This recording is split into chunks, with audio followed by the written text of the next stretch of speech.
Hello Kak Su. Macam mana ni kalau rancangan macam ni? Susah lah. Tak adalah budak-budak ni. Betul Kak Su? For you. Okay. Okay Kak Su, kalau macam ni Kak Su. Kak Su. Kak Su. Kak Su. Kak Su. Saya nak sebut nama Ellie. Kak Su. Okay tak apa Kak Su. Okay, baiklah Kak Su. Kak Su. Betul ke? Okay, tak apa. Dah. Sorry start. Ini. Hai. Assalamualaikum. Bersama saya Aini. Nama tak Malaysia kan? Aini. Dalam rancangan teki-teki. Rancangan teki-teki. Rancangan teki-teki. Hai, masih lagi bersama saya Encik Muhammad Aini. Aini nama yang tak berapa komersial tapi ada dalam kertas. Okay, anda masih lagi dalam rancangan teki-teki. Jangan teki-teki. Intai apa tu? Intai apa tu? Okay, sekarang kita akan jumpa peserta seterusnya. Check it out. Okay, untuk soalan pertama pada Encik Muhammad tadi. Amira Balkis ni kan? Okey lah. Okey, untuk soalan pertama kepada Encik Balkis. Untuk adik Balkis. Bukan Encik, adik Balkis. Okey. Siapa nama Menteri Kewangan Afghanistan? Enjoy. Lambat, nampak? Kan bodoh tu? Penonton betul. Nampak? Peserta semua macam lost. Peserta tu pandai. Betul. Untuk adik Amira. Okay, adik Amira ada lagi ya?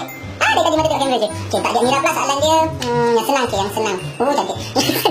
Yang senang. Okay, 4,596 bahagi dengan 4,8.304/9 darab 12 cair liquid X. Berapa? Mira ada selalu posting kelas matematik. Mira tak tahulah. Lambat. Pun sama, bodoh. Yang duduk kat parking tu, betul? Awak hebat. Okey, ni soalan ni saya tunjukkan pada adik Irfan. Adik Irfan sila bangun. Okey, minta adik Irfan. Okey, abang nanya ya. Cantik juga. Okey, ni soalan mudah ni, soalan mudah. Semua boleh jawab, okey ya? Okey, siapa nama? Dengar balik, siapa nama? Okey, dah siapa nama Tok Kadi yang menikahkan Presiden Ulu Bumia masa tahun 68.3 Hijrah? Saiful. Tak lawak. Lambat. Yang jatuh pada pokok tu. Patah dah kaki. Tak jawab ni yang gaduh anjing ni. Betul.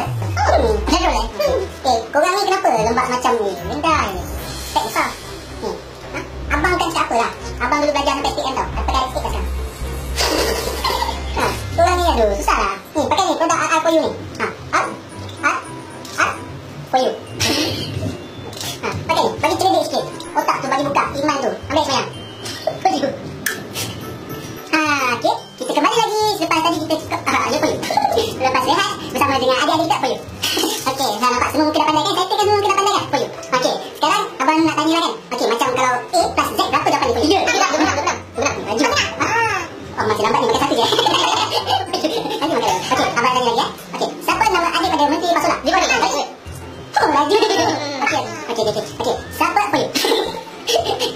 Siapa nama siapa nama Menteri Biologi? Omar, Aziz. Tak kena makan tadi? Betul jawapan ni? Senang ni beri. Apa you?